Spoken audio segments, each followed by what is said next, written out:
If you're just joining us, legendary guitarist and co-founder of Van Halen, Eddie Van Halen, has died after a long battle with cancer. And joining us live now to talk about his impact on music and the industry really as a whole, Garrett Michaels, the program director at 100.7 Big FM. Garrett, thanks for joining us here. Tell me what you think the impact of Eddie Van Halen was on the music industry over the past 40+ years. Well, thanks again for having me. It's a sad day to lose him and kind of a shock. We knew he was sick, but we didn't realize it had turned so darkly and so quickly for him. The guy was an innovator, a virtuoso guitarist, a signature sound. I mean, it was not only about how fast he played, but the kind of tone he was able to get and the innovations he made. Here's a guy who played everything in his own way. He hot rodded his own gear. I mean, all of his guitars, he customized himself. Amps, pedals, things like that, until he could get the sound he actually wanted. And then if you take a look at all of the guitarists, especially on the hard rock side of things, the heavy metal side of things, every one of those guys who came after Van Halen certainly owe a huge debt of gratitude and influence to Eddie Van Halen. Did you ever see them play, and what was that like when you were able to be there? Really, really fortunate to see them a couple of times. Saw them during the Monsters Rock tour in the 80s, which was cool. Saw him in 91, obviously, Sammy Hagar was with the band at the time. 91 was very special because being in the music industry and doing radio, I actually had a chance to meet the band at that time.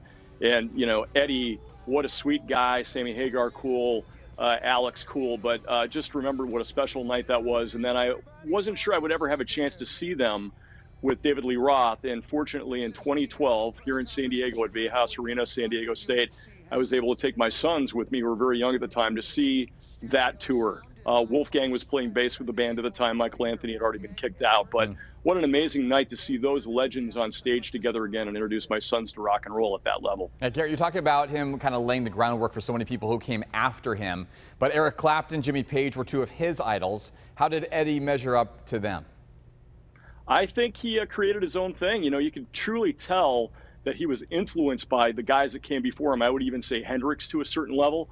But one of the great things that Eddie did was he found his own voice. He found his own sound. And, once again, it wasn't just about the way he played, but the kind of tone he was able to get. I mean, you listen to any song from Van Halen, whatever era, whether it's the David Lee Roth era or the Sammy Hagar era, and you can hear Eddie's guitar stylings a mile away. Even, in something like Michael Jackson's Beat It, where he plays the lead guitar in the riff.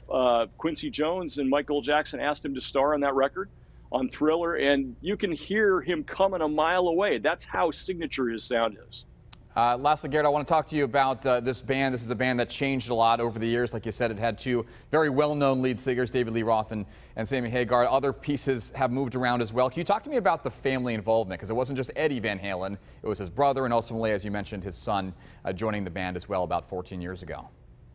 Yeah, I mean, it's amazing how, Alex and Eddie were banging around, Pasadena, Southern California for years, in other bands before they created Van Halen. And, the story goes, and I'm not sure it's true, it's a great legendary story, but they actually let David Lee Roth hang around before he was in the band because he owned the PA system, and he had one, and he rented it to them. And finally they realized that, well, if we let him join the band, we wouldn't have to pay him to use it.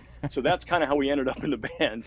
And years later when, David Lee Roth sort of was kicked out of the band and things kind of fell apart in the early mid-'80s, there was a period of time it was pretty testy, and David Lee Roth wanted to sue them for the name. And I remember reading, I think it was in Rolling Stone, Eddie said, "Sue us for the name, it's my name. You just get to be the singer."